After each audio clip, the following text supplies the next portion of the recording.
राधे राधे मेरे प्यारे भाइयों बहनों माताओं व बंधुओं, संस्कार की बातें चैनल में आपका स्वागत है।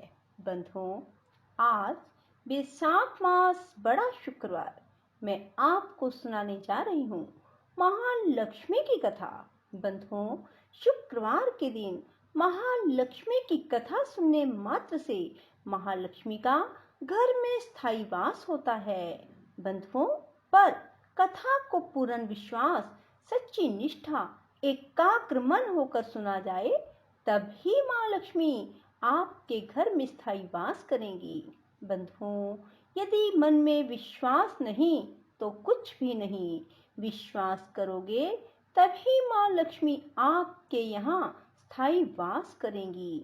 बंधुओं, कथा को जब भी सुने पूरी सुने और सुनने के बाद कमेंट बॉक्स में जय मां महालक्ष्मी जरूर लिखें। बंधुओं, यदि आपने हमारे YouTube चैनल संस्कार की बातें अब तक सब्सक्राइब नहीं किया तो जरूर करें और बेल आइकन दबाना ना भूलें ताकि आपको हमारी आने वाली सभी वीडियोस की जानकारी सबसे पहले हो सके। बंधुओं, वीडियो को पूरी सुने। बोलो माँ महालक्ष्मी की जय हो। श्री सूत जी कहते हैं, सब पातकों का नाश करने वाले जटा तीर्थ में स्नान करके विशुद्ध चित्त वाला पुरुष लक्ष्मी तीर्थ को जाए। जो जो कामना मन में रखकर मनुष्य लक्ष्मी तीर्थ में स्नान करता है वह सब प्राप्त कर लेता है।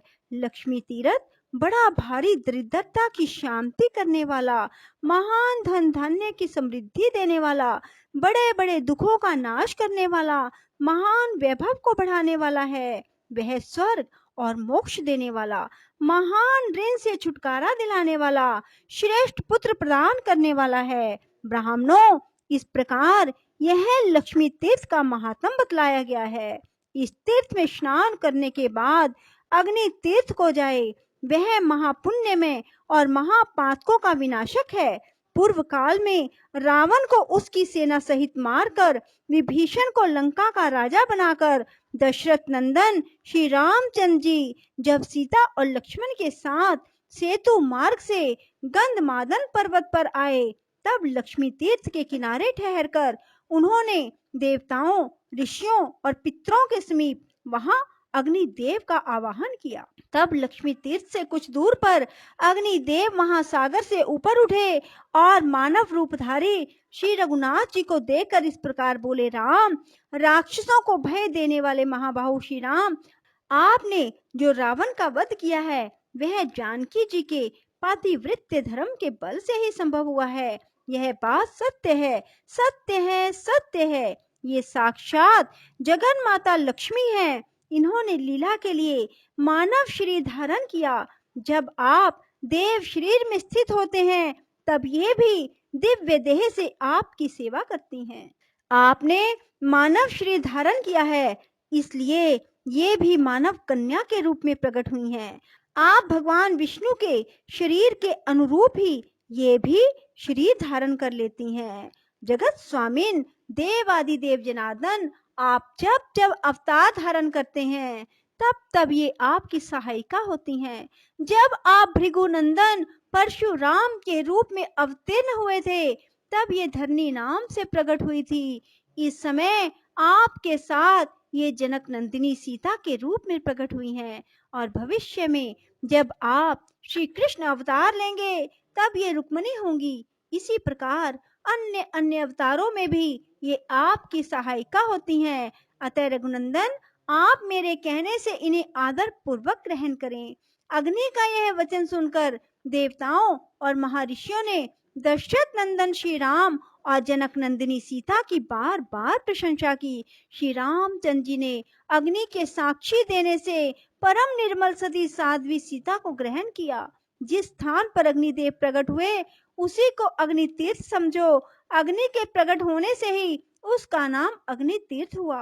उस मोक्षदायक तीर्थ में भक्ति पूर्वक स्नान करके मनुष्य उपवास पूर्वक वेद वेता ब्राह्मणों को भोजन कराए, उन्हें वस्त्र और धन दे।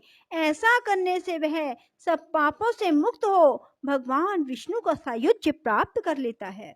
पूर्व काल की बात है, पाटलिपुत्र में पशुमान नामक एक वैश्य रहते थे। वे सदा धर्म में तत्पर और ब्राह्मणों की सेवा में संलग्न रहा करते थे। सदा कृषि और गौ रक्षा करते हुए पशुमान बाजार की गलियों में धर्मतः सुवर्ण आदि का विक्रय किया करते थे। उनकी 3 स्त्रियां थी जो सदा पति की सेवा में लगी रहती थी। उन तीनों स्त्रियों से सुपन्य आदि 8 पुत्र उत्पन्न हुए। वे जब 5 वर्ष के हो गए तब उन्हें कर्तव्य की शिक्षा दी जाने लगी। वे धीरे धीरे खेती, गोरक्षा और व्यापार का काम भली भांति सीख गए। सुपन्य आदि 7 पुत्र पिता की बात सुनते और पशुमान जो कहते उस कार्य को तत्काल पूरा करते। उन्होंने सोने के कारोबार में भी अत्यंत कुशलता प्राप्त कर ली। किंतु वैश्य का 8वां पुत्र दुष्पन्य बचपन से ही खोटे मार्ग पर चलने लगा। वह पिता की बात नहीं सुनता था। दुष्पन्य बाल्यकाल से ही बालकों को सताया करता था। पशुमान ने उसे दुष्कर्म परायण देखकर भी यह नादान है ऐसा कहकर उसकी उपेक्षा कर दी। तदंतर वैश्य के 8 पुत्र युवा अवस्था को प्राप्त हुए। 8वां पुत्र दुष्पन्य नगर के बालकों को दोनों हाथों में पकड़ लेता और कुआं, नदी या तालाब में फेंक देता। उसके इस दुष्ट चरित्र को कोई नहीं जानता था। जल में उनका शव देखकर लोग उनका संस्कार करते थे। तब पूर्ववासियों ने आकर राजा से यह वृतांत निवेदन किया। उसका वचन सुनकर राजा ने ग्राम रक्षकों को बुलाया और आज्ञा दी, बालकों की मृत्यु का क्या कारण है, इसका पता लगाओ। ग्राम रक्षक बालकों के मारे जाने के रहस्य का पता लगाने लगे, किंतु बहुत खोज करने पर भी उन्हें उन बाल घात का पता नहीं लगा। वे डरते हुए राजा के पास गए, बोले, महाराज, हम बहुत खोज करने पर भी यह ना जान सके कि कौन इस नगर में रहकर निरंतर बालकों की हत्या करता है। तदंतर किसी समय वह वैश्य बालक अन्य 5 बालकों के साथ कमल निकाल कर ले जाने के बहाने सोवर के निकट गया। वहां उसने उन बालकों को जबरदस्ती पकड़कर पानी में डुबो दिया। वे बालक चीखते चिल्लाते रहे तो भी उस क्रूर आत्मा ने उन्हें कंठ तक पानी में ले जाकर डुबो दिया। उन सब को मरा हुआ जानकर दुष्पन्य शीघ्र अपने घर को चला गया। उन 5 बालकों के पिता अपने पुत्रों को नगर में ढूंढने लगे। वे 5 बालक अधिक छोटे नहीं थे। पानी में डाल देने पर भी वे मर ना सके। धीरे धीरे सरोवर के किनारे आ गए और वहीं घूमते रहे। इतने में ही अपने बंधुओं द्वारा नाम ले लेकर पुकारने की आवाज उन्हें दूर से सुनाई दी। तब उन्होंने भी जोर से बोलकर उत्तर दिया। बालकों की आवाज सुनकर उनके पिता सरोवर के तट पर गए। वहां उन्हें जीवित देखकर उन सबको बड़ा हर्ष हुआ। फिर पिता ने पूछा, तुम्हारी दशा क्यों हुई? तब बालकों ने दुष्पन्य के उस दुष्कर्म का वृतांत अपने बंधुओं को कह सुनाया। यह बात जाकर पूर्ववासियों ने राजा को इसकी सूचना दी। राजा ने पशुमान को बुलाकर कहा, पशुमान, यह नगर बहुत से बालकों से भरा पूरा रहा है, किंतु तुम्हारे दुरात्मा पुत्र ने इसे प्राय सूना कर दिया। अभी अभी इन बालकों को उसने जल में डुबो दिया था, परंतु दैव योग से जीवित निकल आए। बताओ इस समय क्या करना चाहिए? मैं तुम्ही से पूछता हूँ, क्योंकि तुम सदा धर्म में तत्पर रहते हो। राजा के ऐसा कहने पर धर्मज्ञ पशुमान ने कहा, राजन, जिसने सारे नगर को सूना कर दिया वह वध के योग्य है। इस विषय में कुछ पूछने की बात नहीं। यह अत्यंत पाप आत्मा मेरा पुत्र नहीं, शत्रु ही है, जिसने इस नगर को बालकों से खाली कर दिया। उस दुष्ट के उद्धार का मुझे कोई उपाय नहीं दिखाई देता। मैं सच कहता हूँ, इस दुष्ट आत्मा को प्राण दंड दिया जाए। पशुमान का यह वचन सुनकर समस्त पूर्ववासी पशुमान की प्रशंसा करते हुए राजा से बोले, महाराज, इस दुष्ट को मारा ना जाए, अपितु चुपचाप नगर से निकाल दिया जाए। तब राजा ने दुष्पुण्य को बुलाकर कहा, ओ दुष्ट आत्मन, तू शीघ्र हमारे राज्य से बाहर चला जा। यदि यहाँ रहेगा तो मैं तेरा वध कर डालूंगा। इस प्रकार डांट कर बताकर राजा ने दूतों द्वारा उसे नगर से निर्वासित कर दिया। तदंतर दुष्पुण्य भयभीत हो उस देश को छोड़कर मुनि मंडली से युक्त वन में चला गया। वहां जाकर भी उसने एक मुनि के बालक को जल में डुबो दिया। कुछ बालक खेलने के लिए गए हुए थे। उन्होंने इस बालक को मरा हुआ देख अत्यंत दुखी हो उसके पिता से यह समाचार कहा। तब उक्त शवा ने बालकों से अपने पुत्र के मारे जाने का समाचार सुनकर तप के प्रभाव से दुष्पुण्य के चरित्र को जान लिया और उसे शाप देते हुए कहा, अरे तूने मेरे पुत्र को पानी में फेंक कर मार डाला है, इसलिए तेरी मृत्यु भी जल में ही डूबने से होगी। मरने के बाद तू दीर्घ काल तक पिशाच बना रहेगा। यह शाप सुनकर दुष्पुण्य को बड़ा दुख हुआ। वह उस वन को छोड़कर सिंह आदि क्रूर जंतुओं से युक्त दूसरे भयंकर वन में चला गया। वहां बड़े जोर की वर्षा और आंधी चलने लगी। दुष्पुण्य ने देखा एक मरे हुए हाथी का सूखा कंकाल पड़ा है। उस समय आंधी और प्रचंड वर्षा के कष्ट को ना सह सकने के कारण वह उस हाथी के पेट की गुफा में घुस गया। फिर बड़ी भारी वर्षा हुई। जल का महान प्रवाह हाथी के पेट में भी भर गया।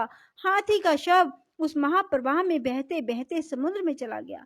दुष्पुण्य उस जल में डूबकर क्षण भर में प्राणहीन हो गया। मृत्यु के बाद उसे पिशाच की योनि मिली। भूख प्यास से पीड़ित होकर वह भयानक रूपधारी पिशाच अनेक प्रकार के दुख सहता हुआ गहन वन में रहने लगा।